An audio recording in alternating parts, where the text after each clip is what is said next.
There is a particular quality to mountain light in the Shenandoah Valley in the last week of September. It comes over the Blue Ridge slow and low the way an old man lowers himself into a chair, and it lies across the apple rows in long bars of amber that make everything look like it is already being remembered. Nora Calloway was standing in that light before 6 in the morning, and she was about to lose everything her family had spent 3 generations building. If you have ever stood on ground that belonged to your people and felt it slipping, you already know this story. Stay with it. It goes somewhere you will not expect. And if this is your first time here, welcome. Hit subscribe before we go any further. There are more stories like this one waiting for you, and you will want to be here when they arrive. Nora had the old oak bucket in her hands. Not because there was anything to put in it. The harvest was done, the last bin hauled to the cold storage shed. 2 days ago, the ladders stacked the sorting tables, broken down and leaned against the barn wall. There was no reason to be holding the bucket at 6 in the morning in an empty kitchen, except that her hands went to it, the way her hands went to everything in this house now. Out of habit, out of the particular human need to hold something that has been held before by someone you are still not finished missing. The bucket was Roy's, had been Roy's father's before that. The stave wood had gone the color of old saddle leather, darkened by decades of orchard work and morning dew and the hands of men who rose before light because the trees required it. The bottom was worn smooth, where 40 years of apples had come to rest. The bale had been replaced 3 times, once by Roy's father, with heavy-gauge iron, twice by Roy himself, with slightly lighter stock, each repair a distinct texture if you ran your thumb along the metal. Nora had run her thumb along it so many times in the past 14 months that the motion had stopped being conscious. It was just what her hands did when the rest of her didn't know what to do. She stood at the kitchen window and looked out at the rows. 180 acres, 1,200 trees, winesap and York Imperial along the lower slopes, and on the north face the old Albemarle pippins that Roy's grandfather had planted in 1919, the ones no commercial buyer would touch anymore because the fruit ran small and irregular and thin-skinned and stubborn, but that made a cider so clean and specific to this hollow that Roy had kept them going year after year out of something that was equal parts sound agricultural reasoning and pure irrational love. Roy had known everything about this ground. He knew which rows ran cold in a late frost and needed the smudge pots first. He knew the wet corner in the south quarter where drainage backed up in a hard rain and the roots would rot if you didn't address it before November. He knew the names of every man at the Winchester Cooperative and which ones graded your fruit honestly and which ones you smiled at, and then drove 40 miles to Harrisonburg to sell around. He carried all of it in his head the way certain people carry things they care about, not written down, not filed away, but present available as immediate as the weather, because the ground deserved to be known that precisely. He was 49 years old when the baler caught him, October of last year. The hay meadow on the west side of the property, it happened the way those things happen, a moment of inattention, a sleeve, the machine's absolute indifference to the difference between hay and a man's arm. Nora was in the kitchen putting up the last of the apple butter when the meadow went quiet. Not silent, quiet, There is a difference, and she had lived on a working farm long enough to know it. By the time she reached him, Roy Calloway had already gone somewhere she could not follow. He was 50 years old in 3 weeks. They had been married 26 years. The banknote on Calloway Hollow stood at $11,400, and Roy had been carrying that number in his head the same way he carried the frost lines and the drainage problems and the names of the cooperative men carefully, with full knowledge of what it meant, working it down a little every harvest, the way a patient man works a hard problem. He had taken it from 18,000 across 12 years, 2 good seasons, and it would have been gone entirely. The 1962 apple season was not a good season. California had come east that year. The San Joaquin Valley, pushed by a dry winter and a heavy yield, flooded the eastern seaboard with fruit at prices Virginia growers could not match. The Winchester Cooperative lowered its buying price in August before harvest was finished. 2 of Nora's neighbors sold to a Richmond grocery chain at a loss just to move the fruit before it rotted on the branch.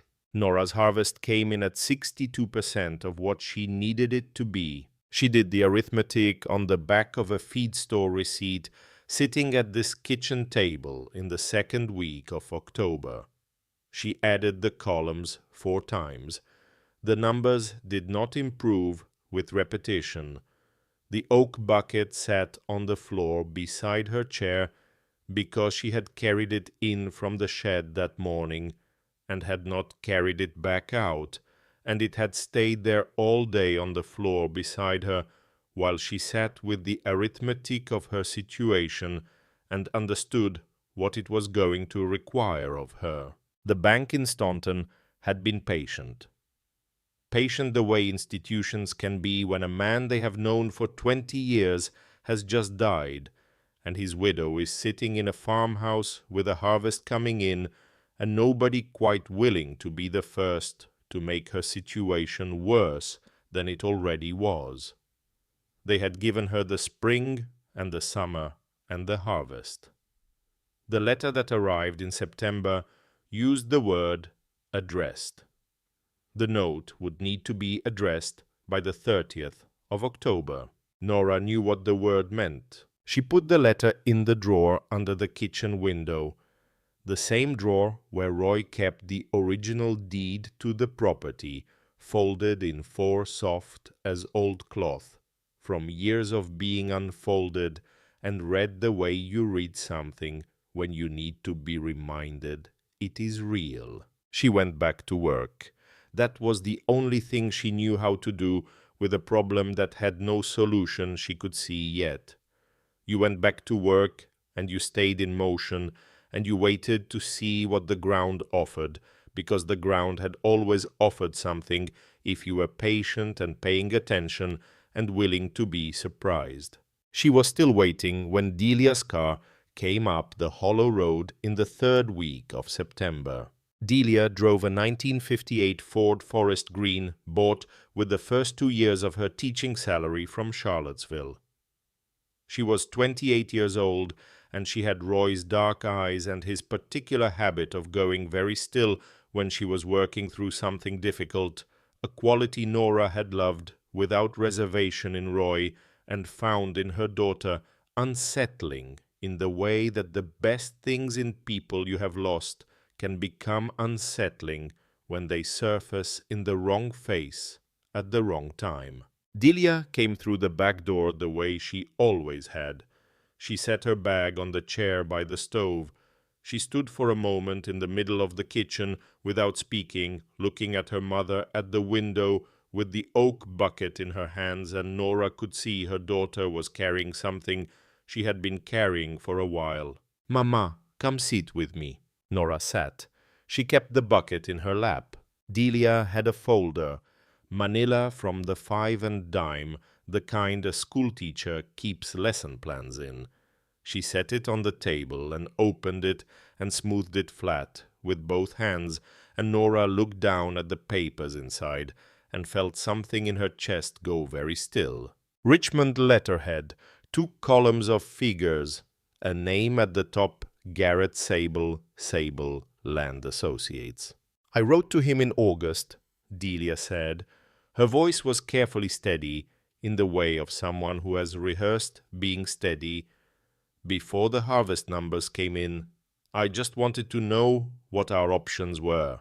Nora looked at the papers. She did not touch them. "He'll pay $14,000. Delia's hands were flat on the table on either side of the folder. "That covers the note and the back interest and leaves almost $2,000 for you. You could come to Charlottesville. I have the extra room. You wouldn't have to watch the bank take it, Mama. You could walk away with something." The kitchen held its breath. Outside, the wind came off the Blue Ridge and moved through the apple rows in a sound that was particular to this hollow, not the sound of wind through ordinary trees, but the sound of wind through trees that had been planted by hand and tended by hand, and that had fed a family across 3 generations, a sound that knew the names of the people who had listened to it, and that Nora had been hearing for 26 years, and that she was not prepared to stop hearing.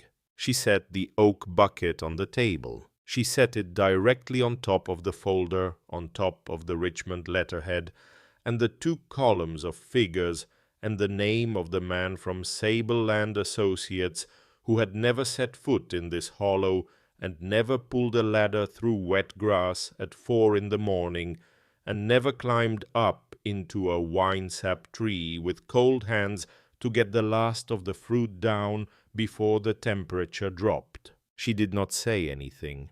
She did not need to. The bucket on the folder said everything about what kind of transaction was being discussed and what kind of transaction this family did not do. "The bank will take it in 30 days, Mama." "I know what the bank will do." "Then what are we supposed to—" "I don't know yet." Nora stood. She lifted the bucket off the folder. She walked back to the window and stood with the Blue Ridge at her back and the apple rows in front of her, and her daughter sitting at the table behind her with the Richmond papers still open. "I don't know yet, but I am not handing this ground to a man who has never put his hands in it, not while I still have 30 days. Delia did not argue. She closed the folder. She set it beside her bag and did not take it out again. But she also did not leave. She stayed in her old bedroom, the one with the east window and the view of the ridge.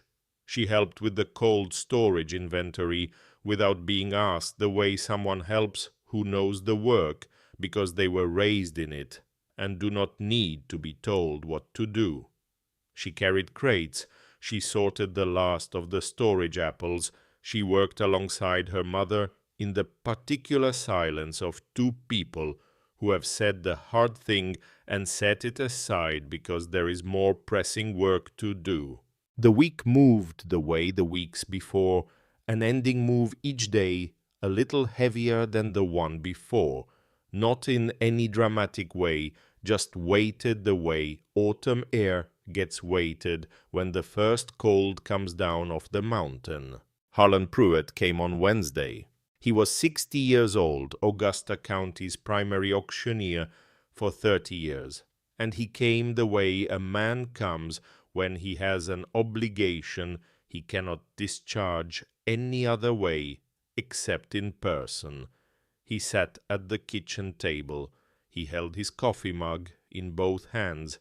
He looked at the oak bucket on the shelf above the stove with the expression of a man who recognizes an object and understands what it means and wishes he were somewhere else entirely. "Nora, don't." "I have to." "Say it fast then."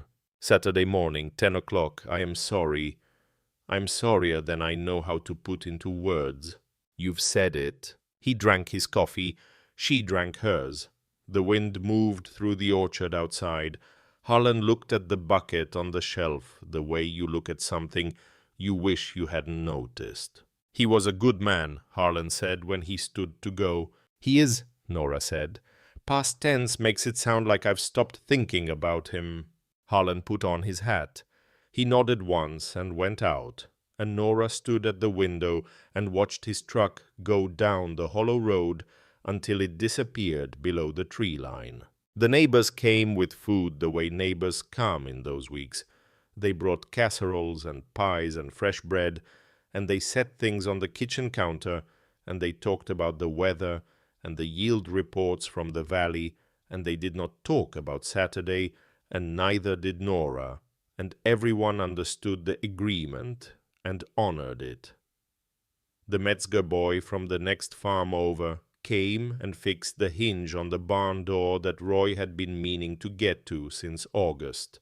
He would not take money. He said his father sent him. He was 16 years old, and he did the work and left without much conversation, which was exactly the right thing to do. On Thursday, Nora walked the East Orchard fence line, the section Roy had reposted in June, with new cedar, the last substantial work he had done before the summer got away from them. She went down the row, leaning her weight against each post, checking the set, feeling how deep Roy had driven them and how solid they stood. He had put them in to last 20 years. He had meant to be here to see them hold. She stood against the last post in the row for a long time, with her hand flat against the cedar wood and the Blue Ridge above her and the hollow below, and the apple rows running down to the cold storage shed, and she let herself know fully and completely, without softening it, what Saturday meant, what it would look like to stand in this yard and watch strangers assess what Roy had built and what his father had built, and what his father's father had broken the first ground for in 1919, and to have no say in where it went after. She let herself know it entirely. Then she walked back up to the house and made supper. Friday night she could not sleep. She rose at midnight and went to the kitchen without turning on the light. The moon was up and coming through the window over the sink, laying itself across the floor in a wide pale bar. The kitchen in moonlight was the same kitchen it had always been, the same shelves, the same table, the same window with the same view of the orchard, and that sameness was the hardest thing, that the room did not know anything had changed, that it would still be this room when it was no longer her room. She got the oak bucket from the shelf. She sat at the table. She sat there in the moonlight with the bucket in her lap and her hands wrapped around the dark wood, and she did not pray exactly, but she did the thing that lives next to prayer, the thing where you go completely quiet inside yourself and let the full weight of your situation settle over you without managing it or explaining it or trying to make it smaller than it is. You let it be exactly as large as it is, and you find out if you are still there on the other side of that. She was still there. She did not hear Delia come to the doorway. Delia had not been able to sleep either. She had lain in her old bedroom looking at the ceiling and listening to the wind in the orchard and thinking about her mother's hands setting that bucket on top of the folder, and about what that gesture had meant, and about the difference between solving a problem for someone and actually seeing them. She had thought she was doing the first thing. She understood now she had not been doing the second. She came down the hall and stopped at the kitchen doorway. She stood there in the dark, looking at her mother in the moonlight, not at a woman waiting to be rescued, not at a woman who had given up, but at a woman sitting with the full truth of her life in her hands deliberately, without flinching, choosing to be present inside a grief too large to fix, remaining herself inside it. Delia had spent 4 years in Charlottesville learning to teach other people's children how to understand what they read. She understood something now that no classroom had taught her, that there is a kind of strength that doesn't announce itself, that the bravest thing a person can do sometimes is simply to stay in the room with what is real and not look away from it. She went back to her bedroom. She lay down. She looked at the ceiling. She did not sleep, but something in her had shifted into a different position, and she lay there quietly with the change of it and let the night move through. Saturday morning came cold and clear, that particular hard blue sky that only arrives in the Shenandoah Valley when autumn has stopped pretending to be summer. Nora was up before 5.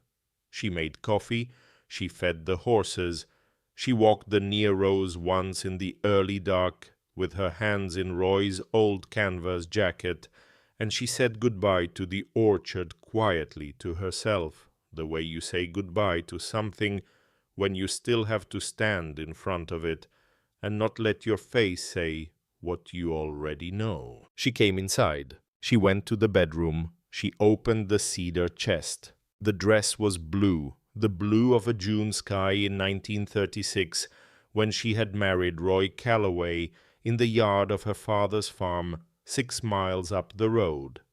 She had worn it 3 times since. It had been altered twice, taken in once, and let out once, and it still fit, because a lifetime of orchard work had kept her honest in the way physical work keeps a person honest. She put it on. She stood at the mirror and looked at herself in it, and she did not let herself think too long about the last time she had worn it and where Roy had been standing when she came out of the house. She put Roy's canvas jacket on over it. She picked up the oak bucket from the kitchen counter. Delia appeared in the bedroom doorway. She looked at her mother, at the blue dress, at the canvas jacket, at the bucket. Her mouth opened and closed without sound. There was nothing to say. There was only the fact of it, her mother dressing for the worst morning of her life, the way you dress for something sacred. Not performing strength, not performing anything, simply refusing in every stitch and gesture to be less than fully present for what was coming. They drove down the hollow in silence. The east fence with Roy's cedar posts went by on the right. The cold storage shed on the left. The Albemarle pippins on the north slope caught the first light, their leaves just beginning to turn the way the oldest trees always changed color, first as if they had earned the right to go early. At the junction with the county road, Nora stopped. On the far shoulder, a truck sat with its engine off. Old flatbed dark green, a working man's truck, dented rear panel, a crack in the left running board, patched with sheet metal and 4 bolts. The man behind the wheel wore a flannel shirt and sat with a particular stillness, looking up the farm lane toward the hollow. He was not young. He was not from around here. Nora knew every truck in this valley by sight, and this was not one of them. He did not wave. He did not start his engine. He simply sat and looked at the farm the way a person looks at something they have made a decision about. Nora pulled out onto the county road and drove toward Staunton. In the mirror, the green truck did not move. Delia turned to look back once. She said nothing, but her hand found the door handle and held it for a moment, the way hands find things to hold when something has shifted in the air and the mind has not yet caught up with what the body already knows. The truck was still sitting on the shoulder when the hollow road bent, and the mirror lost it. Neither of them spoke for 3 miles. The sky above the Blue Ridge was the hard blue of a day that intended to be itself completely, without apology, without cover. The apple rose on the hillsides caught the early light and held it and the mountains above them were just beginning to show the red that would come fully in another 2 weeks, and all of it, the light, the mountains, the long rows, looked the way the valley always looked in late September, which was to say, it looked exactly like itself, indifferent to the fact that one woman's claim on a particular piece of it was 12 hours from being decided by a man in a pale grey suit who had driven up from Richmond with a folder under his arm and a figure already settled in his mind. 43 people were standing in the Calloway yard when Nora and Delia came through the gate. She had not expected that many. She had not let herself expect anything, which was a discipline she had developed over the past 14 months, the way you develop any discipline by needing it badly enough and often enough that it eventually becomes second nature.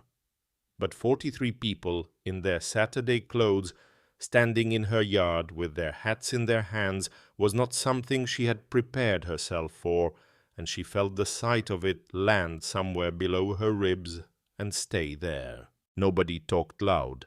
The Pruitt boy was passing coffee from the back of a hardware truck, solemn about it, the way young men get solemn when the adults around them go quiet, and they understand for the first time that they are standing at the edge of something real. A nickel a cup, and he wasn't charging the women. Nora walked to the fence line near the cold storage shed and stood there. Delia stood beside her. The oak bucket was still in Nora's hands. She had carried it from the truck without thinking the way she always carried it, and she was not going to set it down now on someone else's account. Garrett Sable was already in position near the flatbed, standing the way a man stands when he has decided the outcome and is simply waiting for the procedure to catch up. His folder was under his arm. He had looked at the orchard and the house and the shed the way you look at a thing when you are converting it into numbers, not cruelly, just with the particular focus of a man for whom land has a different kind of meaning than the one Roy Calloway had spent 50 years accumulating. He did not look at Nora. Harlan Pruitt climbed up onto the flatbed at 9:59. He read the legal description the way he had read it 41 times before, flat careful, without emphasis, because the description did not belong to him, and he had no right to put feeling into it. 180 acres, the house, the barns, the cold storage, the orchard, the well. He read it all the way through and set his papers down. All right, we'll open the bidding. The yard went quiet in a way that was different from its ordinary quiet. It was the quiet of people making a collective decision without discussing it the way communities make certain decisions, not in any meeting, not by any vote, but by the accumulated weight of knowing each other for decades and understanding what the moment required. Not one hand went up. Harlan waited. He knew the rule as well as anyone in that yard. He let the silence run because it had to run, because procedure required that he give the bidding its full opportunity before moving forward. Good orchard ground, he said. Water runs clean, 1,200 bearing trees, most of them mature stock. Good fencing on the east quarter. Come on now. The Albemarle pippins on the north slope stood in the September light. Somewhere in the upper meadow, a red-tailed hawk was working the thermals, and its shadow crossed the yard once and was gone. Nothing. Then Garrett Sable opened his folder and looked at a figure he had already looked at many times. $9,000. He said it without theater, the way professionals say things they have said before. 9,000 was below the debt. By 2,400, it was not an offer. It was a conclusion dressed up as a number. I have 9,000, Harlan said. His voice had gone to the place it went when the job required things of him he did not enjoy. $9,000 once. Nora's hands tightened on the oak bucket bale. On the iron Roy had last replaced in 1959, cold autumn morning, the new metal bright before the seasons worked it dark. She made herself loosen her grip. The wood was warm from her palms. 9,000 twice. Then from inside the crowd, not from the road, not from anywhere unexpected, but from the middle of the yard itself, from a woman who had not said a single word to anyone. Since she arrived, a hand went up. 10,500. Every head in the yard turned at once. Delia Calloway was standing 6 feet from her mother, with her hand raised and her chin level, and her face carrying the expression of someone who has made an irreversible decision and is no longer interested in debating it. Nora turned and looked at her daughter. Delia did not look back. She was looking at Harlan Pruitt on the flatbed and at Garrett Sable beside it, and her hand was steady in the air. This was the thing Nora had not known. This was what her daughter had been lying awake, deciding in the east bedroom, in the small hours, while the wind moved through the orchard outside. Delia had not gone to the Manila folder. She had gone somewhere else entirely, to the bank account she had been building for 4 years on a school teacher's salary, to the number she had been adding to every month since she started at the Charlottesville school. The money she had told herself was for a house someday, for a life she was going to build in the direction away from this hollow. 4 years of teaching, 4 years of small deposits, $10,500. Every dollar she had. Nora understood all of this in the space of one breath. She understood that her daughter had not been trying to take the ground away. Her daughter had been trying to save it with the only tools she had, and when one tool proved wrong, she had found another one at the cost of everything she'd saved. The oak bucket was shaking slightly in Nora's hands. She stilled it. Garrett Sable looked at Delia the way a professional looks at an unexpected variable. He recalculated. He opened his folder again, though he didn't need to. The numbers were in his head already. 12,000. Delia's hand was still up. She looked at her mother then, just for a moment, and Nora saw it, the thing behind the steadiness, the thing the steadiness was covering. Delia had nothing left. 10,500 was the ceiling. She had raised her hand knowing that, and she had raised it anyway because she had finally understood what her mother had been doing all along, which was to refuse to go down without being fully present for the going down. 12,000 once, Harlan said. He was standing very straight on the flatbed now. Delia lowered her hand. The yard held its breath again. 43 people, and none of them breathing in any obvious way. The coffee boy had set down his pot. 12,000 twice. Then the voice came from the road. 15,000. Not loud, not performed, the way a man speaks when he has already decided, and the speaking is merely the formal part of a thing that was settled in his own mind some time ago. Every head turned towards the county road. The man in the flannel shirt had not come into the yard. He was standing at the gate, one hand resting on the fence post, the other hanging loose at his side. He was perhaps 60 years old, with the build of a man who had spent his life doing physical work, not the broad, deliberate bulk of someone who lifted weights, but the particular density of a person shaped by decades of actual labor, lumber, or stone, or something else that required sustained effort and left its mark. His boots had dry mud on them. His flannel was the dark blue of a work shirt worn many times and washed many times and worn again. He had no folder. Garrett Sable turned around slowly. He looked at the man at the gate for a long moment.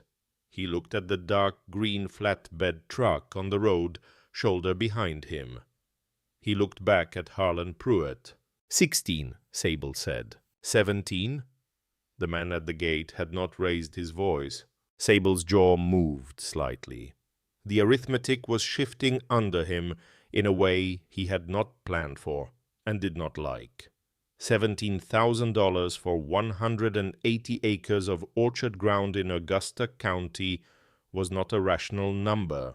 The land appraised at $14,500 in a good year.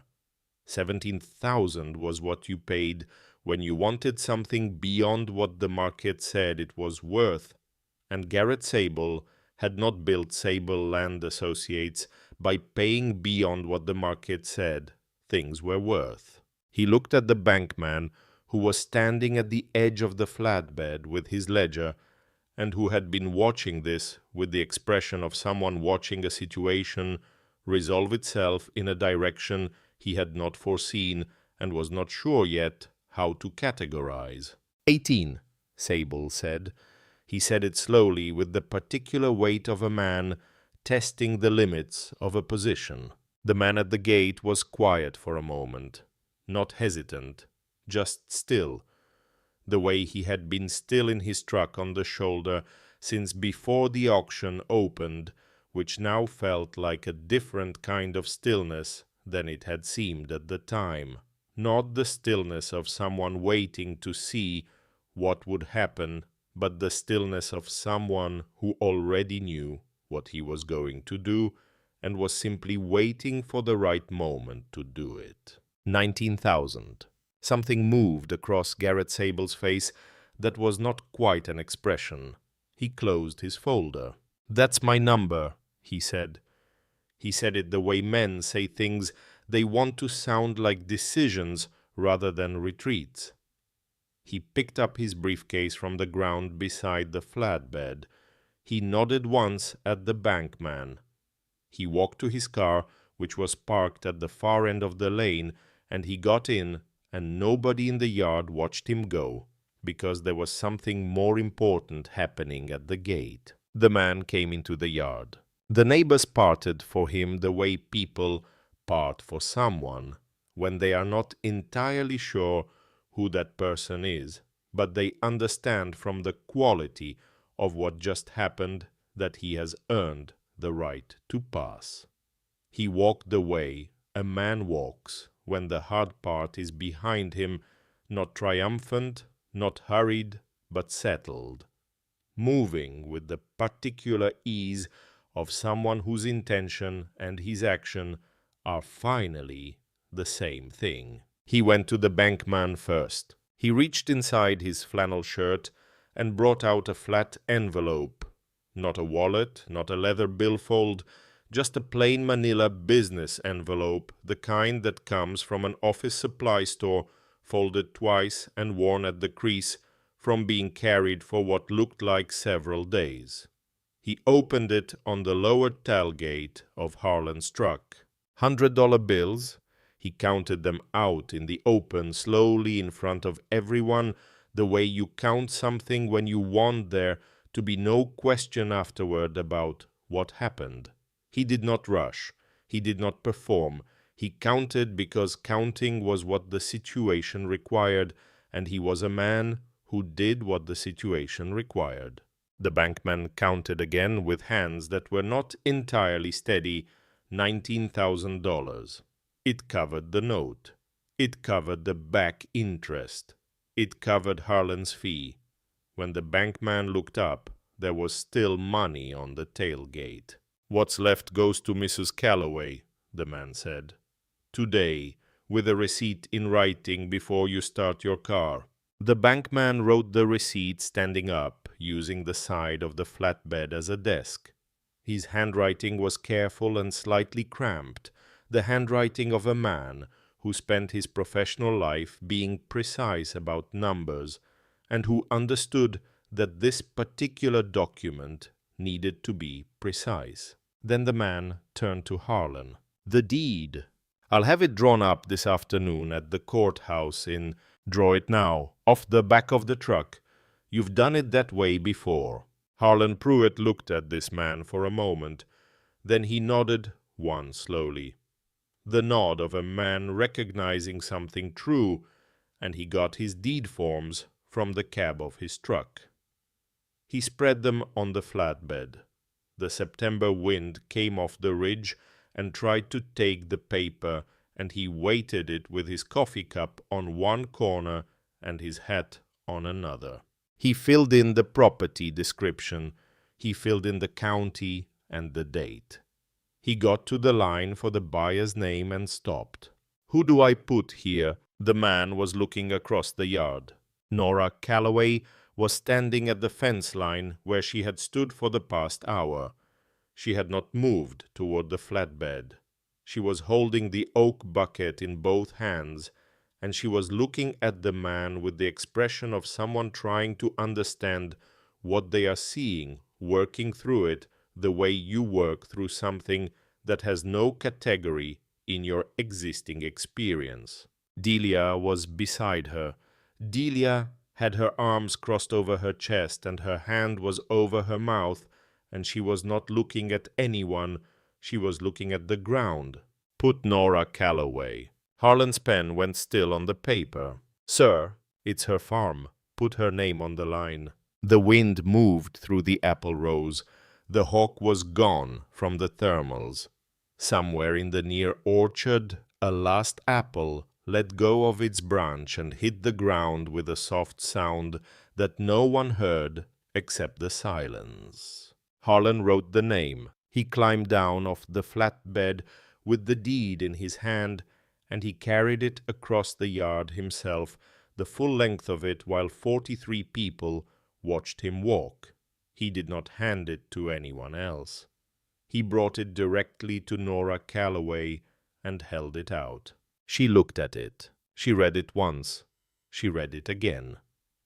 Her hands were shaking, the right one first, then the left, and the oak bucket tilted in her grip, and Delia took it from her before it could fall, and Nora held the deed in both hands, now the paper trembling slightly in the September air, and she read it a third time to make sure she was reading it correctly. Nora Calloway, grantee, 180 acres, more or less known as Calloway Hollow. "I can't take this." She looked past Harlan at the man by the flatbed. Her voice was steady in the way that voices are steady when the alternative is coming apart entirely, and you have decided that is not something you are going to do. "Mister, I don't know you. I cannot pay this back. I will never have this kind of money, and I need you to understand that before this goes any further." The man walked across the yard to her. He walked unhurried, the same way he had walked in from the gate, and the neighbors made way for him again without being asked. He was older up close than he had seemed from a distance. There were deep lines at the corners of his eyes from years of squinting into outdoor light, and a scar along his left forearm that disappeared under his cuff, the kind of scar that does not come from any ordinary accident. His hands, when he stopped in front of her, were the hands of a man who had worked wood for a long time. The calluses, the permanent darkness in the grain lines, the way they hung at his sides with a kind of easy competence. "Roy Calloway," he said. "Your husband, he served." Nora looked at him. "The Army, Korea, 50 to 53. 50 to 53, she said. "He came home in 53, frostbite on 2 toes, never complained about it once in his life." The man nodded. He reached across himself with his right hand and pushed back his left cuff. The scar ran from his wrist to the inside of his elbow. Not a clean scar, the kind that comes from cold and damage, and the body's long work of remaking itself from the inside out. "Chaussine Reservoir," he said. November 1950. I don't know if your husband was there. I don't know his face or his name, but I know the men who were there alongside me, and I know what that ground cost them, and I know that every farm, every piece of ordinary American ground that a man like that came home to and put his hands into, every acre of it was paid for a long time before any bank put a number on it. He looked at the deed in her hands. Then he looked at her. This isn't charity. It isn't a loan. You call it what Roy already paid for it and couldn't finish collecting. He touched the brim of his hat. You bring the harvest in. You let that girl do what she needs to do. And if there are trees on this place that haven't borne fruit yet. He glanced toward the north slope, toward the young trees Roy had planted in his last season, the ones that had not yet produced a single apple. You give them time. Good trees take time.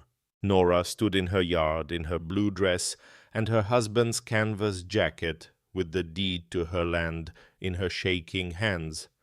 And she looked at this man, and she did not say anything, because there was nothing adequate to say, and she had lived long enough to know the difference between a silence that needed filling and a silence that needed to be left alone. Delia was crying. She was not making any sound about it. The tears were just running down her face the way water runs when there is nowhere else for it to go, and she had the oak bucket pressed against her chest, with both arms wrapped around it, holding it the way you hold something when you need something to hold. "What's your name?" Nora finally said. "I need to know your name." "Ellis Marbury." "Where are you from?" "Ellis Marbury, Rockingham County, other side of the mountain." "Do you have people there?" Something crossed his face that was brief and private. "Some," he said. "Then go home to them."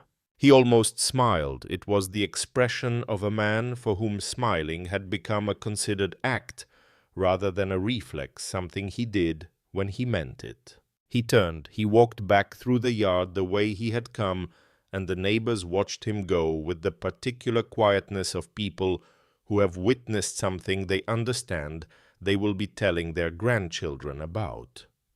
Harlan Pruitt was still standing by the flatbed with his hat in his hands. The coffee boy was standing with his pot at his side and his mouth slightly open. Ellis Mabry reached the gate. "Mr. Mabry," Nora called. He stopped without turning. "The trees on the north slope, the young ones, they're a variety called Newtown Pippin. Roy ordered the stock from an orchard in Nelson County. He said they'd take 4 years to bear, and they'd be worth every one of them." A pause. "Good variety," Ellis said. He said it to the fence post in front of him. Then he went through the gate and down the lane and got into his dark green truck and started the engine. The neighbors stood in the yard and listened to the truck pull off the shoulder and onto the county road. They listened to the sound of it diminish down the valley. When it was gone, the yard was very quiet, and then it was not quiet at all, because 43 people began to breathe and speak and move at approximately the same moment, and the sound of it was not celebration exactly, but something adjacent to it, the sound of people who have been holding something and can now set it down. Harlan Pruitt came to stand beside Nora. "You all right?" "No," she said. "Then yes, I don't know yet." He nodded. He understood the answer because it was the only honest one. Nora looked down at the deed in her hands, at her own name in Harlan's careful script, at the line below it, which Harlan had added before he walked the deed across the yard at his own instigation, without being asked a single sentence, in his precise auctioneer's hand, purchased and conveyed the same day at no charge to the grantee by request of the buyer. The buyer's name was not on the deed. Ellis Mabry had not asked Harlan to leave it off. Harlan had simply understood the way you understand certain things about certain people, that a man who drives up from Rockingham County on a Saturday morning with $19,000 in a manila envelope and puts a widow's name on a deed and then gets in his truck and goes home is not a man who needs his name on anything. The Calloway neighbors went home in ones and twos. They went slowly, the way people leave a place when they are not entirely ready to stop being in it. They shook Nora's hand. They hugged Delia, who was still holding the oak bucket and who received the hugs by leaning into them without letting go of it. The Metzger boy from next door stood at the edge of the yard for a long moment before his father collected him, and he looked at the north slope where the young Newtown Pippins stood in their rows, and you could see him trying to figure out what he had just witnessed, and not quite landing on the right words for it, which was the appropriate response, because there weren't any. The bankman drove away in his county car. Harlan folded his equipment and his deed forms back into the cab of his truck. He paused before getting in. Roy would have liked him, Harlan said. Roy would have argued with him, Nora said, and then he would have liked him. Harlan got in his truck. He went down the hollow road and the dust settled behind him, and then the hollow was quiet with just its own sounds, the wind in the orchard, the creak of the barn door, the particular silence of a place that belongs to itself again. Nora and Delia stood in the yard. Delia held out the oak bucket. Nora took it. She stood for a moment with it in her hands, looking out at the orchard in the late morning light, at the rows running down to the cold storage shed, and up to the north slope where the Newtown Pippins stood in their careful lines, Roy's last planting, not yet bearing, waiting for the years they needed. She thought about what Ellis Mabry had said about good trees. She thought Roy knew that. Roy knew that before Ellis Mabry said it.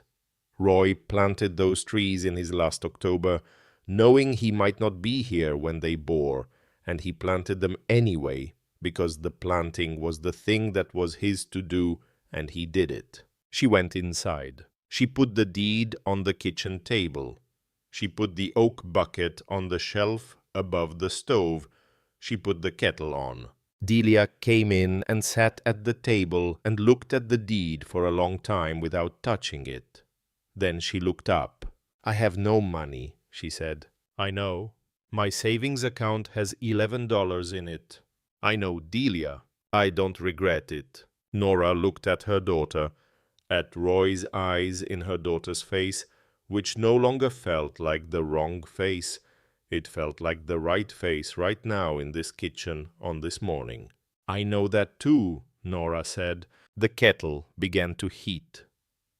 Outside, the September wind moved through the orchard the way it always moved through the Winesaps and the York Imperials, on the lower slopes through the old Albemarle Pippins, on the north face that Roy's grandfather had planted because he loved them regardless of what the market said about them, and through the young Newtown Pippins in their new rows, their branches still slender, their roots still finding their depth in the Shenandoah soil. They had 4 years before they would bear. Nora intended to be here for every one of them.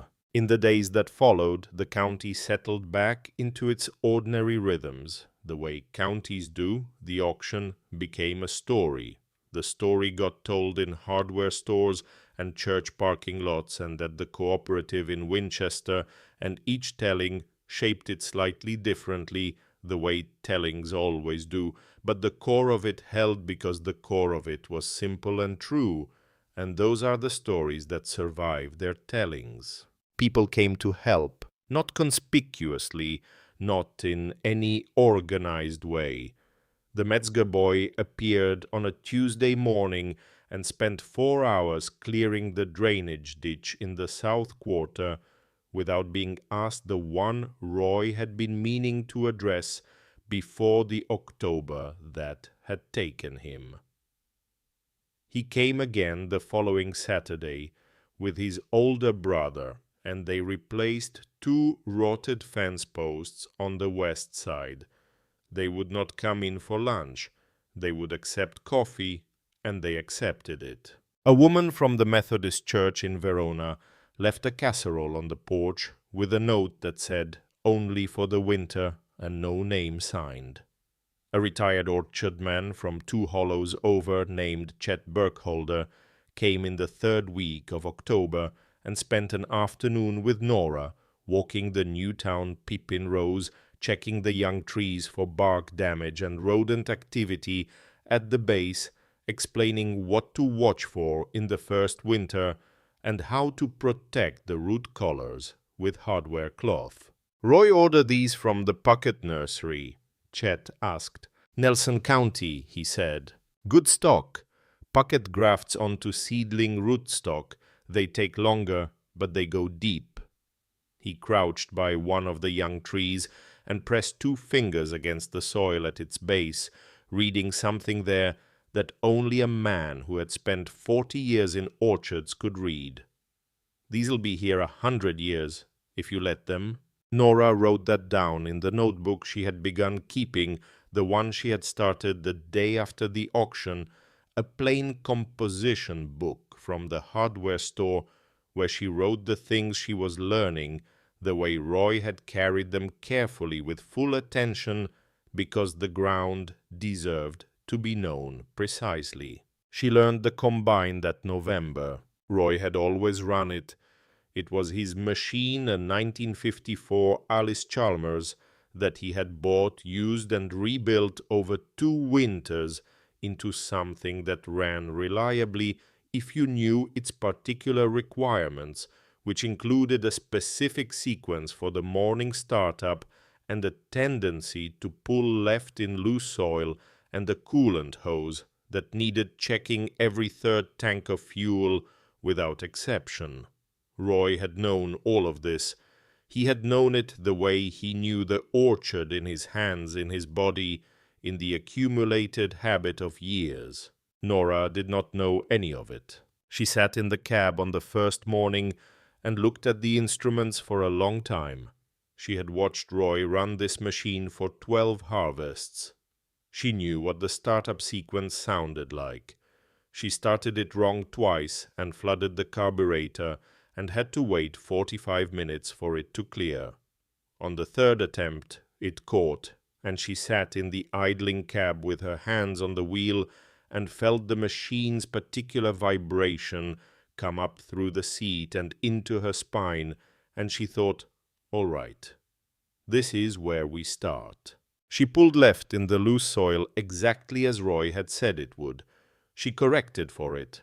By the 3rd pass down the field, she was compensating without thinking about it, the adjustment becoming part of her driving, the way small adjustments always become invisible once you've made them enough times. She checked the coolant hose every 3rd tank. She did not miss it once. By the end of November, she could run the Alice Chalmers for a full day without incident, and the hay meadow on the west side was cut and baled and stacked, and the horses were provisioned for winter, and the cattle were in the lower pasture with adequate forage and shelter, and the orchard rows were mulched at the base, and the drainage ditch in the south quarter was clear, and the Newtown Pippins had their hardware cloth collars against the rodents, and none of this had happened because Nora Calloway was exceptional or remarkable.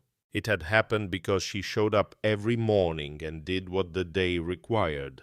In December, a letter came, not from the bank, not from anyone official. A plain white envelope, Rockingham County postmark, addressed in a handwriting she did not recognize. She opened it at the kitchen table with her composition notebook open beside her, and the oak bucket on the shelf above her, and the deed on the wall in its frame. She had framed it the week after the auction, not to display it, but to protect it, the way you protect something that has become foundational. The letter was 2 paragraphs. The first paragraph said that he hoped the harvest had gone decently and that the young trees on the north slope were settling in without trouble. The second paragraph said that his name had gotten out as he had known it would, and that he hoped she would understand that he was not in the business of being thanked, and that the best thing she could do for him was to bring the hollow forward in the direction it was already pointed. It was signed E. Mabry. There was no return address. Nora read it twice.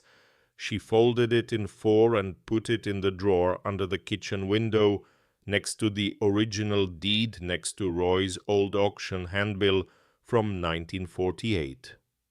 She sat for a moment with her hands flat on the table. Then she opened her composition notebook and wrote December 1962. Letter from E. Mabry, Rockingham County. No address. Good trees take time. She underlined the last sentence. She closed the notebook and went out to check the drainage ditch before the temperature dropped. The hollow moved through its first winter without Roy and without debt, and those were two very different kinds of without, and Nora understood the difference clearly. The absence of Roy was a wound that did not close. The absence of the banknote was a different kind of space, not a wound but an opening, a room that had been locked for 12 years and was now unlocked and waiting to be lived in. She did not take the space for granted. She carried the hollow in her head the way Roy had carried it. The frost lines, the drainage, the cooperative contacts, the particular requirements of 1,200 trees and one cantankerous Alice Chalmers, and she added to it every week the composition notebook, filling up the handwriting, loosening as the months passed, and the knowledge stopped being new and started becoming hers. Spring came, and with spring came the thing Nora had not let herself think about through the fall and winter, because it was not yet the season to think about it, the Newtown pippins on the north slope. Chet Burkholder had said for years. She walked the rows in March in the particular mud of a Shenandoah Valley thaw, and she looked at the young trees, and she looked for what Chet had told her to look for: the bud swell, the color, the way the bark was sitting on the wood. The trees had come through the winter well, better than well. The roots had gone deep, the way Chet said. Seedling rootstock went deep, and the trees were putting their energy into themselves in the unhurried way of things that are building towards something they intend to do properly. She stood in the muddy row and looked at the trees Roy had planted in his last October, and she felt something she had not felt in 17 months. Not happiness, exactly, closer to the thing that lives next to happiness, when happiness would be too simple, a kind of rightness, a sense of the story continuing in the direction it was supposed to continue, the way a river continues after a rockfall, not unaffected but undefeated, finding its line through the new landscape and moving forward. She went back to the house. She put the kettle on. And then 3 days later the letter came from the bank. Not from the Staunton branch, from the main office in Richmond. She read it standing at the kitchen counter, still in her work coat, mud on her boots, the composition notebook open on the table behind her. The letter said that Sable Land Associates had filed a challenge to the deed on Calloway Hollow. The grounds were procedural, a question about the auction's compliance with county notification requirements, a technicality about the posting of the sale date in the County Gazette, a detail so small and administrative that it might have seemed like nothing if it had not been accompanied by a Richmond attorney's letterhead and 4 pages of accompanying documentation. It was not nothing. If the procedural challenge succeeded, the auction could be voided. If the auction was voided, the deed was voided. If the deed was voided, the bank's foreclosure process resumed from where it had been interrupted on that Saturday in September, and Calloway Hollow went back to the edge it had been standing on. Nora set the letter down. She looked at the deed on the wall. She looked at the oak bucket on the shelf. She picked up her composition notebook and she opened it to the last entry, December 1962. Letter from E. Mabry, Rockingham County. No address. Good trees take time, and she sat down at the table and she looked at those words for a long time. Outside in the Shenandoah Valley, the last of the March snow was coming off the Blue Ridge in the particular cold that always preceded the first real warmth of spring. The Newtown pippins were on the north slope with their buds tight and their roots deep, and 3 years of patience still ahead of them. The hollow was quiet. It had been hers for 6 months. She did not know yet if it was going to stay that way. She did not call a lawyer that night. She did not call anyone.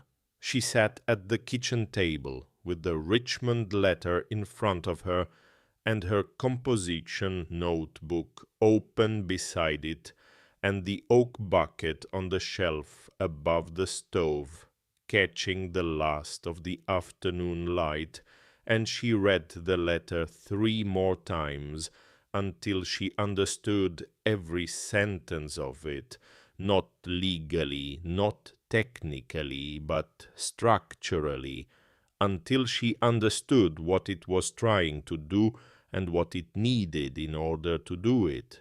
Garrett Sable was not challenging the sale price. He was not challenging Ellis Mabry's right to bid. He was challenging a procedural detail about how the auction had been posted in the County Gazette, a single publication date where County Code required 2 separated by no fewer than 7 days. Harlan Pruitt had posted once. He had done it the way he had done it for 30 years of Augusta County auctions, because in 30 years no one had ever looked closely enough at the posting requirement to notice that the county code said twice. Sable had looked closely. Nora wrote the key facts in her composition notebook in her careful hand. She wrote the dates. She wrote the code section number from the attorney's letter. She wrote Harlan Pruitt's name with a question mark beside it. Then she closed the notebook and went to bed because the morning would require her to be rested, and the evening had nothing more to offer her. She called Harlan at 7 the next morning. He was quiet on the line for longer than she expected, not the quiet of a man who didn't know what to say, but the quiet of a man absorbing something he should have foreseen and hadn't. "I posted once," he said. "I've always posted once. Nobody ever—" "I know, Harlan." "Nora, I'm sorry. If I'd known there was going to be a challenge." "Is it a real problem?" Another silence. "It could be, in front of the right judge with the right argument. The code says twice. I posted once, that's a fact, and facts have weight." "Then what do we do with it?" She heard him shift in his chair. She heard him reach for something pen-paper, the same instinct she had developed over the winter, the instinct to write things down because writing made them real, and real things could be handled. "There's a man in Staunton," Harlan said. "Burwell Ayres. He does property law, been doing it since before I started this business. He's the one you want." "Can you call him today?" "I'll call him in 20 minutes. "Thank you, Harlan." "Nora," he paused, "I put that line in the deed, the one about the buyer's request. I should have put his name on it. I should have—" "You did what he asked you to do. That was the right thing."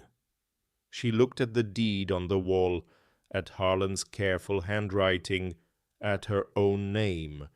"You come with me to see Burwell Ayres. You tell him exactly what happened and exactly what you did. That's all we need."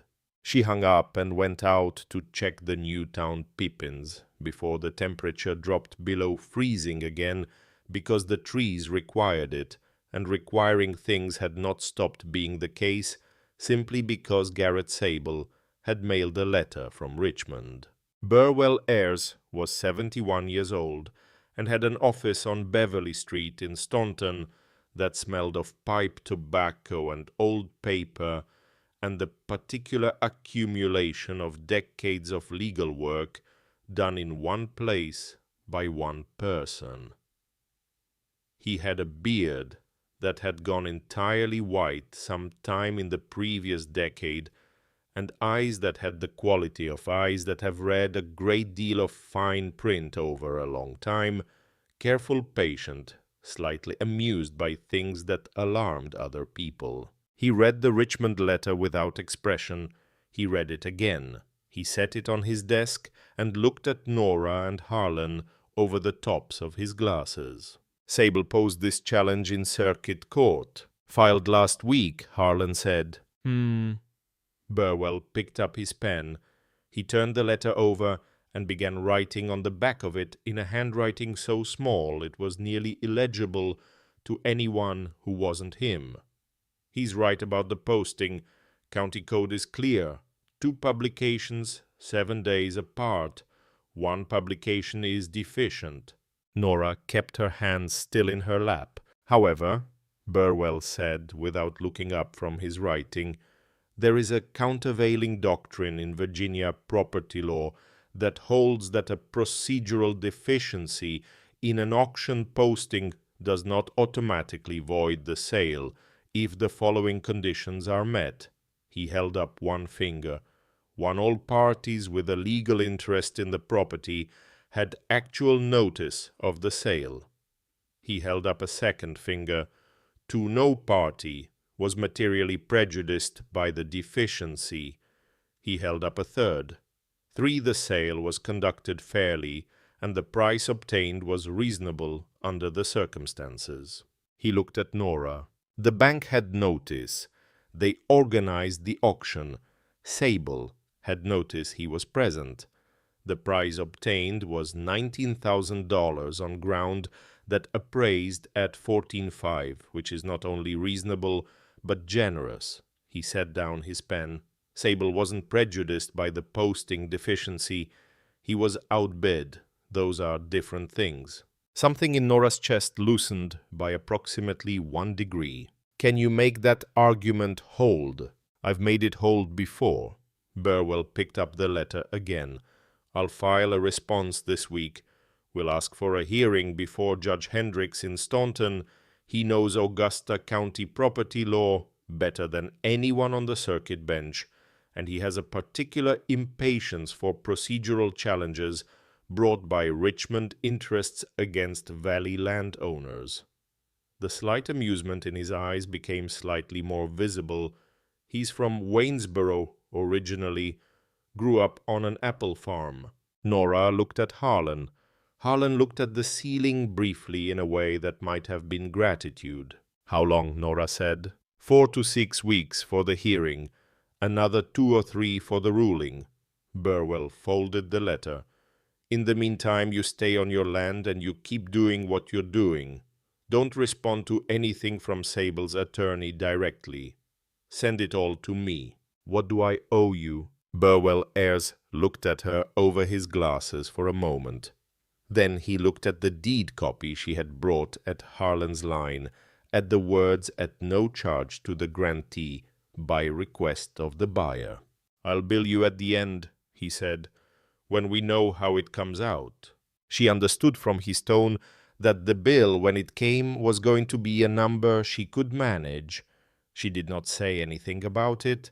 Some kindnesses you receive cleanly without making them complicated. She went home and put the kettle on and opened her composition notebook and wrote down everything Burwell Ayres had said, in order with the legal doctrine noted and the 3 conditions listed and Judge Hendricks's name at the bottom with Waynesboro. Apple Farm written beside it. Then she went out and checked on the Newtown pippins because it was that kind of afternoon. The hearing was set for the second week of May. In the 5 weeks between Burwell's filing and the hearing date, Nora learned 3 more things about running the Hollow. She learned how to read a soil test from the county extension office and adjust the pH on the lower orchard blocks where the drainage had made the ground slightly acid. She learned which of the Winchester cooperative buyers would come to her rather than requiring her to haul to them if she asked the right way. She learned that the Alice Chalmers needed its carburetor rebuilt every 2 years, which Roy had always done in February, and which she arranged to have done by a man in Verona who had done it for Roy, and who showed her while he had it apart exactly how it worked and what to watch for. She wrote all of it down. The notebook was half full. Delia came back in April, in the week before the hearing, on no particular pretext. She drove up the Hollow Road on a Friday afternoon and came through the back door and helped her mother with the irrigation line on the south block without being asked, and in the evening they sat at the kitchen table, and Delia looked at the composition notebook and picked it up with Nora's nod and read through it for a long time. You wrote down the carburetor sequence. I didn't want to forget it. Delia turned more pages. She read the entry about Chet Burkholder and the Newtown Pippins. She read the December entry about Alice Mabry's letter. She read the entry about Burwell heirs and the 3 conditions and Judge Hendricks. She set the notebook down. Papa used to say he kept the place in his head, Delia said. He did. You're keeping it in both. Nora looked at her daughter across the kitchen table in the lamplight, with the deed on the wall behind Delia's shoulder, and the oak bucket on the shelf, and the spring dark outside the window, and she thought about what it meant to be seen accurately by someone who loves you, how rare it was, how it required the other person to have changed enough to look clearly. I had good teachers, Nora said. The hearing lasted most of a morning. Burwell heirs argued the countervailing doctrine with the patience of a man who had been making careful arguments for 40 years and understood that patience was not the opposite of urgency, but a form of it. Sable's Richmond attorney was sharp and well prepared, and the procedural argument was real. One posting where 2 were required was a fact, and facts had weight, as Harlan had said. But Judge Hendricks asked one question that the Richmond attorney could not answer to the court's satisfaction. He asked whether Sable Land Associates, having been present at the auction in person, having participated in the bidding, and having been outbid fair and square in front of 43 witnesses, could demonstrate any harm resulting from the single posting deficiency that was distinct from simply having lost the auction. The Richmond attorney said the harm was to procedural integrity. Judge Hendricks looked at him for a moment. Then he wrote something on his notepad and said he would have a ruling within 2 weeks. The ruling came in 8 days. Nora was in the south orchard checking the irrigation when Delia came running down the row with the envelope in her hand, and Nora knew from the way her daughter was running, not urgently, but fully with her whole body, what the envelope contained before she opened it. She opened it anyway. She read it standing in the orchard row in the May light, with the apple trees coming into full leaf around her, and the Blue Ridge above the hollow, and her daughter standing 6 feet away, reading her face. The challenge was denied. The deed stood. Calloway Hollow was hers. She read it twice. She folded it in 4 the way the original deed had been folded, the way all the important papers in this family got folded, as if they understood they would need to survive a long time in a drawer, and she put it in the pocket of Roy's canvas jacket. She stood in the orchard for a moment, with the May light coming through the leaves above her, in the particular dappled way that light came through apple trees in spring, when the leaves were new, and the light moved with every small wind shifting and resettling, constant in its inconstancy. She picked up her irrigation gauge and went back to work. That evening she wrote one line in her composition notebook, May 1963. Ruling from Judge Hendricks, deed stands, the hollow is ours. She underlined ours, not mine, ours, hers and Roy's and Delia's, and the Calloways going back to 1919, and the Newtown pippins on the north slope that Roy had planted, knowing he might not see them bare. She closed the notebook. She put it on the shelf beside the oak bucket. She made supper. Delia stayed through the weekend and drove back to Charlottesville on Sunday evening, and at the gate she stopped and looked back at her mother, standing on the porch, and she said, "I'm coming back in October for the harvest." "I'll have a ladder waiting," Nora said. Delia drove down the hollow road, and the dust settled behind her, and the evening came on over the Blue Ridge. In that particular way it came in May, slowly, the light lasting long, the sky going through its colors with a patience that felt like intention. Nora stood on the porch for a while after the car was gone. Then she went inside. The years moved the way years move when a person has found the right relationship with their own work, not easily, not without difficulty, but with a kind of coherence each season, connecting to the next, each problem soluble by the same set of capacities that had solved the previous one. The composition notebook filled. She started a second one. The hollow kept its demands, and she kept meeting them, and in the meeting of them she became someone she could not have predicted in the September of 1962, someone Roy would have recognized instantly, someone who had always been present inside her, and that grief and necessity had finally brought fully forward. The Newtown pippins bore their first fruit in the autumn of 1965. She had known it was coming.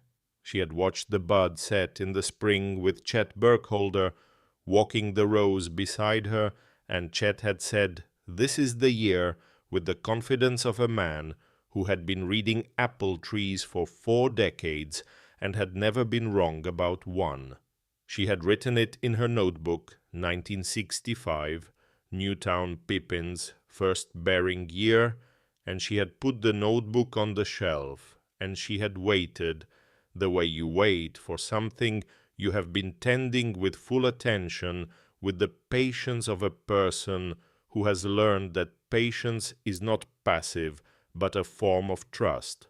October came. The Newtown pippins on the north slope came in clean and heavy, the fruit large and well-colored green-gold, with a faint pink blush on the sun side, thin-skinned, the way the old varieties were thin-skinned, and when she bit into the first one, standing in the row, no ceremony, no one watching, just Nora Calloway in her work coat on a cold October morning, the taste was exactly what Roy had described when he'd ordered the stock from the Nelson County nursery. "You'll taste the mountain in it," he had said. "That's what the old varieties do. They taste like where they come from." She stood in the row with the apple in her hand, and she tasted the mountain, and she tasted this hollow, and she let herself for a full minute understand what it meant that Roy had planted these trees in his last October, knowing he might not be here, and that they had come anyway, as he had known they would, because that was what good trees did. She did not cry. She had not expected to, and she did not. She stood in the North Slope row in the October light, and she was fully present inside, the moment the cold air, the smell of ripe fruit, and turned earth, the sound of the wind moving through 1,200 trees, and she let it be exactly what it was. Then she went to get the ladder. Delia came for the harvest that year, as she had come every October since 1963. She came with a man named Tom Edelman, who was a Shenandoah Valley boy from Rockingham County, a high school history teacher, quiet and attentive in the particular way of people who spend their days listening to others and have developed genuine skill at it. He had been coming since 1964. He would not stop being useful in the orchard, which Nora considered the most important thing about him. That October, the three of them brought in the first Newtown pippin harvest together. Nora ran the sorting table. Delia and Tom worked the ladders. The old oak bucket went up and came down full all day in the particular rhythm of harvest work. The creak of the ladder, the thud of fruit settling, the calls between the rows that are the language of people working together toward a common purpose. The Blue Ridge above them had gone full red, the maples and the sourwoods in their peak color, the kind of color that made you stop even in the middle of work and look up. By late afternoon, the cold storage shed held 200 bushels of Newtown pippins, and the three of them sat on the tailgate of the farm truck in the cooling evening and ate apples and said very little, the way people say very little after a long day of physical work when everything that needed doing has been done. Nora held the oak bucket in her lap. Delia looked at it, then she looked at her mother. "Do you ever think about him?" she asked. Not Roy. Delia had never stopped talking about Roy. She meant the other one. "Sometimes," Nora said, "when I'm in the North Rows." She had written to Ellis Mabry twice since December of 1962. Both letters had gone to Rockingham County with no return address, addressed to him care of the county seat post office, which was the only address she had. The first letter had gone in May of 1963 after the ruling. The second had gone in the fall of 1965 when the Newtown pippins set their buds. She had written, "The trees Roy planted are going to bear this year. I thought you should know." She had not received a reply to either letter. She did not know if they had reached him. She had written them anyway, because some things needed to be said, regardless of whether the saying was received the way you speak to people who are gone not for their benefit, but for the accuracy of your own record, for the integrity of the account. The evening came down over the hollow in the slow way of October evenings, the light going amber, and then rose, and then the particular blue-gray that preceded full dark in the Shenandoah Valley, the color of the mountains becoming the color of the sky.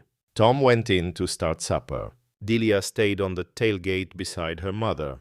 "He's from Rockingham County," Delia said after a while. "Tom Edelman," Nora said. "Yes, I know. He asked me to marry him last month." Nora looked at her daughter. "In Charlottesville, in my classroom. After the students left, he'd stayed to help me grade the fall geography tests." Delia was smiling in the way of someone who has been carrying a smile for a while and is finally setting it down. "He said he'd been working up to it for 2 years, and he figured if he didn't do it in the geography room, he'd keep finding reasons to wait." "What did you tell him?" "I told him yes, and then I told him I needed to come home first. Before we told anyone, I needed to be here first." Nora set the oak bucket on the tailgate between them. They sat with it there in the cooling evening air, the two of them, and the old bucket that had been Roy's and Roy's father's before that, its dark wood holding the last warmth of the October afternoon, the way old wood holds warmth slowly and for a long time. "He'll work the harvest," Nora said. It was not a question. He already did. Then he'll do. Nora picked up the bucket. She held it out to her daughter. Delia took it in both hands, and they sat like that for a moment on the tailgate in the October dusk, with the blue ridge above them going dark against the rose sky, mother and daughter, with Roy's old bucket between their hands, the harvest done, the hollow quiet, the Newtown pippins in the cold storage shed for the first time in the history of this farm.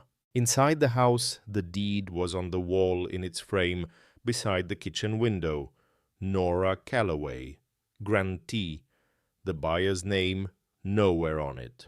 In the drawer below, the letters were folded and waiting: the original deed from Roy's father, the auction handbill from 1948, Alice Mabry's December letter, the ruling from Judge Hendricks, the things that had happened to this family and the things that had been done for it, kept together in the dark the way important things are kept. The composition notebooks were on the shelf beside the oak bucket's usual place, two of them now filled in Nora's careful hand with everything she had learned about this ground since Roy went out of the hay meadow on an October morning and left her to know it on her own. The frost lines, the drainage, the names of the cooperative men, the carburetor sequence, the three conditions of the countervailing doctrine, Chet Burkholder's instructions for the hardware cloth collars, good trees take time, everything the Hollow had taught her, written down with the precision that the ground deserved. The wedding was the following June in the orchard, under the Albemarle pippins, on the north slope, the old ones Roy's grandfather had planted in 1919, the ones that no commercial buyer would touch because they were too irregular and too stubbornly themselves. They were in full bloom, white blossoms against the June sky, and the smell of them in the warm afternoon was the smell of this hollow, as it had always been and as it intended to continue to be. Nora stood at the edge of the orchard in her blue dress, altered for the third time, now let out slightly again, still hers, and she watched her daughter marry a Rockingham County boy under the oldest trees on the property, and she held the oak bucket loosely in one hand at her side, not because she needed to carry anything, but because her hands had always gone to it and always would, and she had stopped requiring reasons for the things that were simply true. The afternoon sun came through the apple blossoms and lay across everything: the white flowers, the new grass, Delia's dress, the faces of the people who had come from up and down the valley for this, in the way afternoon sun in June, lay across the Shenandoah Valley, which was to say, abundantly, without reservation, as if the light had decided this was the place it most wanted to be. Nora Calloway farmed the Hollow for 25 more years. The composition notebooks accumulated on the shelf. The Newtown pippins on the north slope became the most reliably productive block on the property, and the cider they made from the surplus won a ribbon at the Augusta County Fair in 1971 and again in 1974. The Alice Chalmers was replaced in 1969 with a newer machine that she learned in a week because she had learned the first one. The Metzger boy, a man now with his own children, continued to help with the heavy work and continued to decline money and continued to accept coffee. And after a while, this became simply the way things were between the two families, an agreement that had no paperwork and needed none. Delia and Tom worked alongside her every harvest season. Their daughter Wren was born in 1968 and spent her first harvest in a basket in the cold storage shed, and her second harvest on Delia's back in the orchard, and by her fifth harvest was hauling the small bucket, not Roy's a lighter one, Nora had bought for a child's hands up and down the near rows with an air of serious purpose that Roy would have recognized and loved. The hollow kept its demands.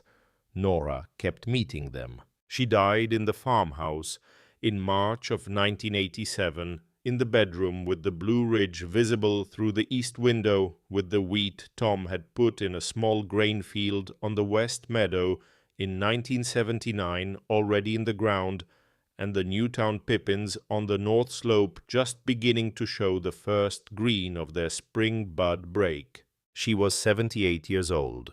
The deed was still on the kitchen wall. The composition notebooks were still on the shelf.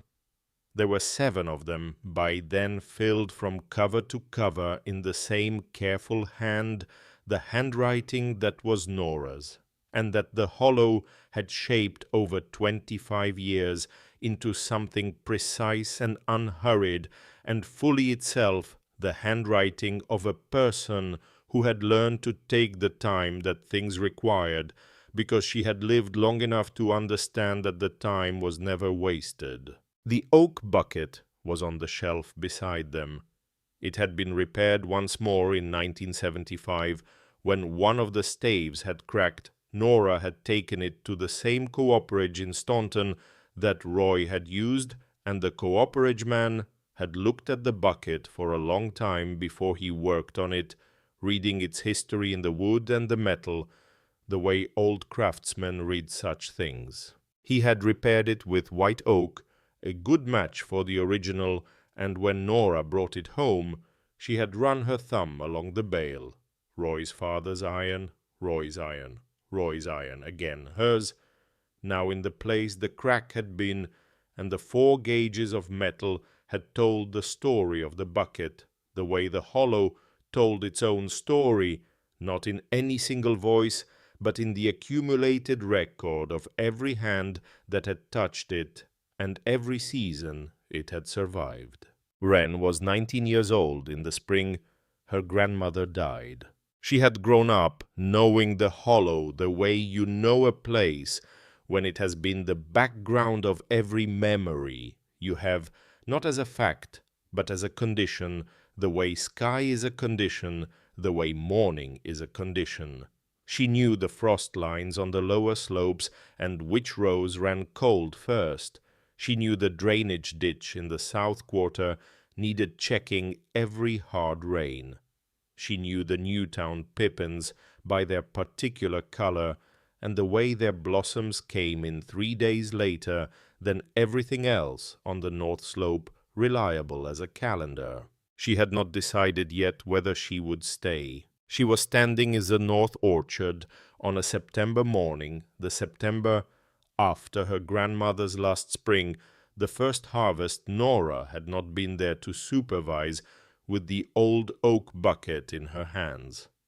She had picked it up from the kitchen shelf, the way her hands had always gone to it, as long as she could remember, the way you go to something so familiar it has stopped being a choice and become simply part of the gesture of being in a place. The September light came over the Blue Ridge low and amber, the way it always came in the last week of September, lying across the rows in long bars that made everything look like it was already being remembered. The Newtown pippins above her were heavy with fruit.